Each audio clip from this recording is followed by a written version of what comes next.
How y'all doing? Hi. So, Are you in front of me? Sit beside me. We're talk about you. In this together. We in this together. We in this together. oh, okay. Hey,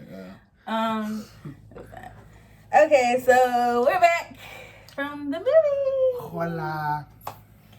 As I said before, we went to go see Parasite, the Oscar-winning film, and just want to give our thoughts on it. So, I'll go first just because I feel like that little nod may have given somebody the impression that I didn't like the movie, which wasn't it at all. just on your tablet. You were just on your tablet. That's what I was looking at. Maybe I was trying to look like I was pulling up some facts about the movie, like I was. Go ahead. Don't let me. I was closing up stuff. I didn't want them ringing, but no, like I had a conversation briefly about the movie with someone I work with, and he mentioned that the movie might be relevant as far as class warfare and things like that. We both admitted to not really knowing much about the movie before we went into it. So I remember at one point going, I want to know how much of this movie is left so I can know how invested to be. But knowing how much of the movie is left, I feel takes you out of the experience. So I resisted the urge, and that definitely left some last minute twists to hit me. Without giving away the movie, I enjoyed it. I really enjoyed it. I do feel like the subtitles would deter a lot of people, and even after that, the subject matter it's not dense. It's very well acted, very well done. It's just you have to follow. And let's say you're not watching at a theater, you miss something, you can rewind back. But there was a part where it did get a little long, and I got noticed. I nodded off, and I was like, subtitles, gotta read. Can't take him anywhere. Like, how you gonna fall asleep? I can't stand when folks fall asleep in movies. Batman fan. I love Batman. I fell asleep on the third one. Say you didn't. Have you seen it? No. Okay. But I've seen a lot of boring movies. You can't judge me. But I've never fallen asleep in a movie. We're not talking about all these other movies. You know which movie we're talking about right now? Parasite. How did you feel about it? This is what you're not finna do. The Oscar-winning Parasite, mind you. Yes, not nominee anymore. So I cannot win. Anyway. Boop. So how did you feel about Parasite?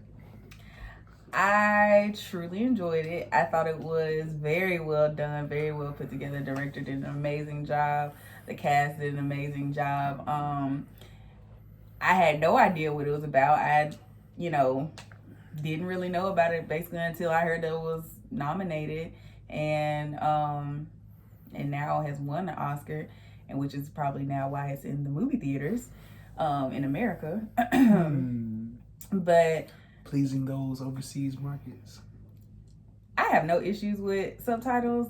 Especially Asian films. Like, I've watched several like Japanese horror movies are like my favorite. Japanese films I've watched, where was that other one from? Thailand or something like that. So anyway, that did not deter me at all because I watch English shows and movies with subtitles. But yeah. That's how you know she's the one. Anyway, I thought it was very well done. I like the plot points. Like, I had no idea what to expect, seriously. Even from watching the trailer. I watched the trailer like 3 times trying to be like, so what is this really about? Like, I guess I'm so used to American movies kind of giving the whole movie away that I'm like, what am I even going to see here? But I forget that trailers are just that. They're really supposed to tease you, to entice you to go see the movie, and that's exactly what it did. And so the plot, definitely wasn't expecting the plot. Not gonna give away any spoilers, but it does definitely take a turn. And it does get long at some point. But for me, that's kind of exciting because I'm like, I know this is about to change because I saw I saw the energy of the trailer, and I'm like, something about to happen. So I actually didn't see the entire trailer. I guess I saw pieces of it. That's why I was saying, as we were watching the trailers leading up to the actual film. Look at me trying to sound. But anyway, leading up to it, all those trailers I saw on YouTube. I think Parasite was the same way. But I was just getting to my battle raps, so I like watched more than the first 5 seconds, but I did watch it. Shouts out Charlie Clips. Shouts out Murder. That's not what Hitman this is Anyway, about. yeah. So the whole point was I did see. I saw like glimpses of the characters. I saw the slums, but I didn't see like what I saw. Kind of put me in the mind of MidSummer, just because I saw the shot of the backyard. I never saw MidSummer. Well, I knew I wasn't gonna watch MidSummer. Nothing against it. It's just I got a vibe from that movie, and it's certain movies that I have to have energy for because it takes you on a journey. And I knew I didn't have the energy for MidSummer, so I just looked up synopsis, and yeah, it's one of those. It's one of those that just makes you feel like it's a little too hot in here, and you decide to wear a turtleneck. It's just that kind of uncomfortable movie up until the end. Like that one episode of Grownish that you haven't seen because I forgot you stopped watching it with me. Anyway, just like that episode of Grownish that I stopped watching before I started watching it. I couldn't wait on you anymore. But yeah, the movie was really good. Very, very, very good. Not saying I necessarily enjoyed the turn that it took, but the development of the characters was so good. Like you really, the people. I mean, I don't think this is give away too much, but they really showed it like a family dynamic, and you got to see the different complex layers of who people are and the way we see situations. And how at the drop of a dime you think you would or would not do something. Yeah, you just never know. That escalation to a motivation. Yeah. Absolutely. But yeah, it's super hard to like review a movie without giving away spoilers. Well, what I did like was the dynamic between the two families, because if you watched, honestly, film buffs know how to like get breakdowns of movies without finding out too much. So I believe at some point you'll find that, there are two families. But I like how both families were real families. Like they may not be your family or your friend's family, but like I remember the dynamic between the son and the father threw me at first, just because I'm like that wasn't my life. But then after a while you see that it's still, that's not the traditional, tones of respect used between, a son to a father, or, necessarily a level of class, or I don't know what the word is, but it's not like the father was trying to put on airs, like, he had to be this shining example of life for his son. He was grinding just like he was, side by side with him, and so he was like, hey, get out there, It was not like you get out there, it was like we was out there. So I do like the family element in the hustle. I'm probably gonna bleep hustle out. Just cause that, I mean, at this point, how about this? We're gonna post this as a separate video. Spoilers from here on out. So okay, so yes. Hustle Family 1, soft rich family. I don't like scoring that because I don't like why. What are you scoring? Well, okay, so they did lose.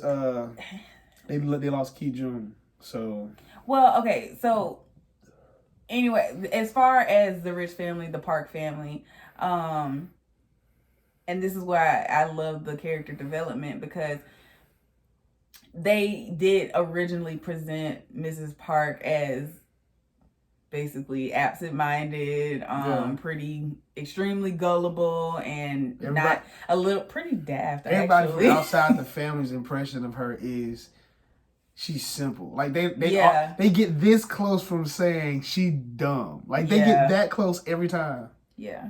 So and then throughout the movie they develop her character. She's just really a loving wife and mom. Like, no, she can't really cook, and she's not that good at cleaning, but she loves her husband. She loves her kids. Yeah. She'll basically do anything for them, and she wants the best for them. So no matter, and in her case, like no matter the amount of money, no matter the amount of time that it takes, she's gonna try to make sure that they're well taken care of.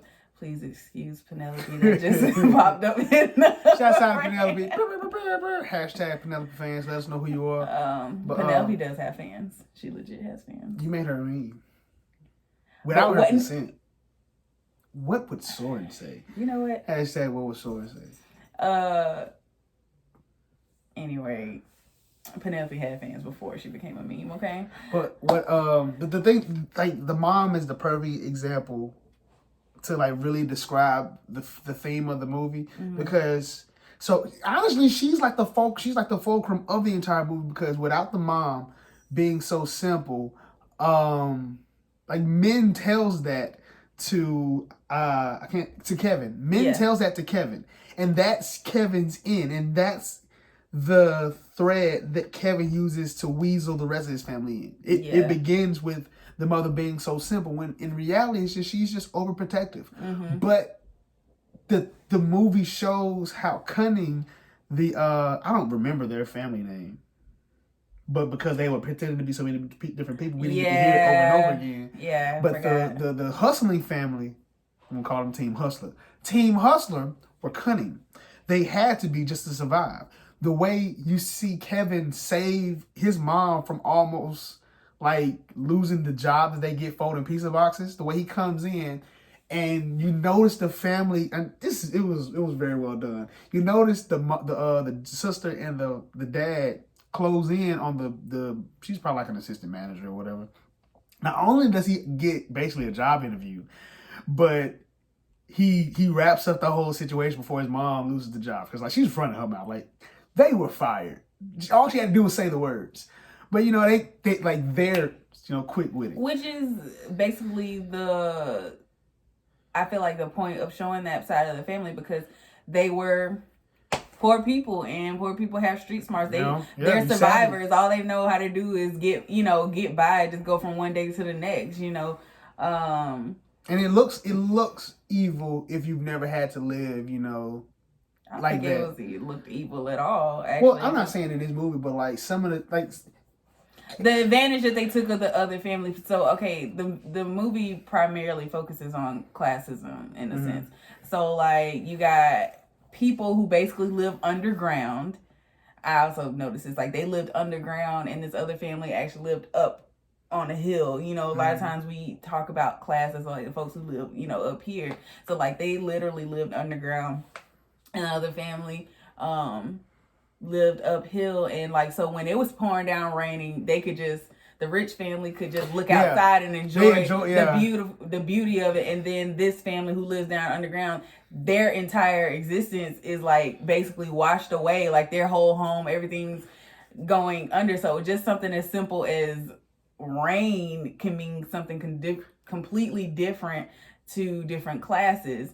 And I think at one point during the movie, it shows you how they were kind of getting comfortable, and they almost felt like they did fit in with the rich family, because they were living that life. They were they were sitting there like, oh, we got this plan going, it's, but if you listen to the conversation, they even said it's like, this is our house. And then I think the mom was like, but what happens when Mr. Park comes home early? She was like, you'll go scurrying like a cockroach or whatever. And I guess that kind of put the dad in perspective, and I think that was one of the turning points of the movie, because he started to look at them less as people who could be taken advantage of, but people who were more so taking advantage of him, because he realized, that man, I'm thinking I have the upper hand, but if this man comes home right now and sees me sitting on his floor, like, I am gonna go run, and like basically my whole destiny sits in this dude's hand or whatever. So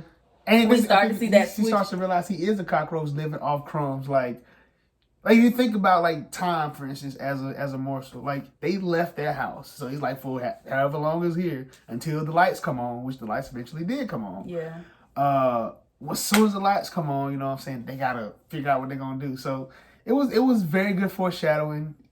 As far as the other couple, the former housekeeper and her husband, I think they represent consequences. I feel like I looked at them as, now that looked like that inner struggle of almost like crabs in a barrel. Like both of those families were struggling, and they were basically living off of the crumbs that this family was, sneaking up in the middle of the night. The lady was sneaking food down to her husband, had him living down there for 4 years in a basement, just because that way they could basically get free food. Well, she said she used her salary, but whatever. But yeah, like they were both depending on this family, and both of them had something to lose if the Park family found out what was going on, and so they're fighting each other to stay in.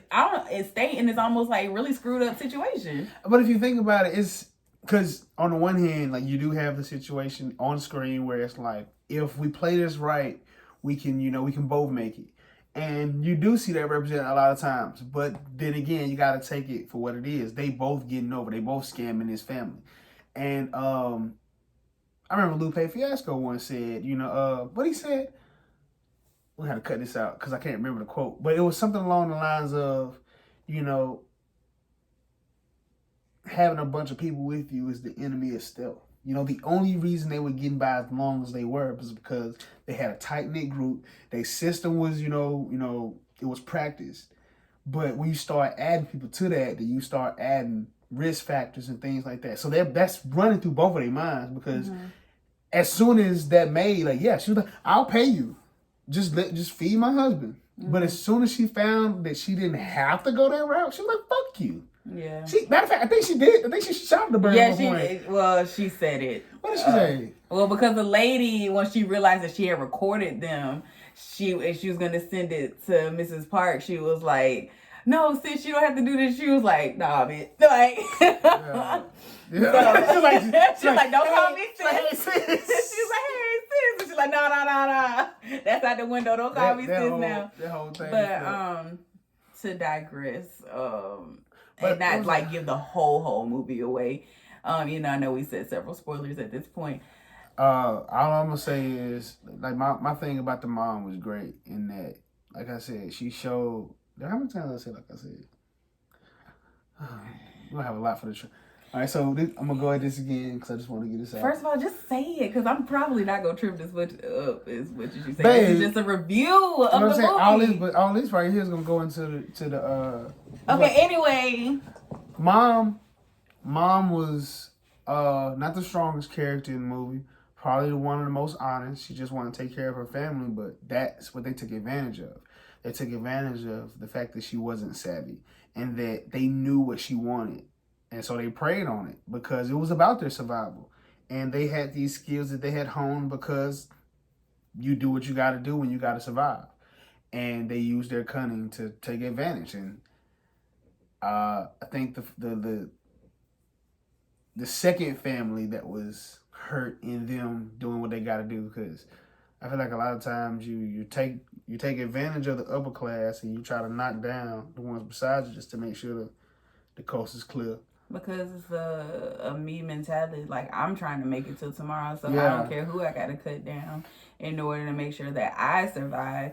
And I think, like I said, one of the biggest parts of this movie was when Mr. Kim, the dad of the Hustle family, Team Hustle, he realized that no matter how much I'm, basically taking advantage of these folks, I am always going to be a cockroach to them, which I think that's like that whole thing when they were talking about he had a smell, no matter what he did, and or whatever. And the fact towards the end of the movie when Mr. Park turned up his nose at the guy from the basement the same way he was basically like that dude respected you. Yeah. You know what I'm saying? You have no idea what that dude did for you.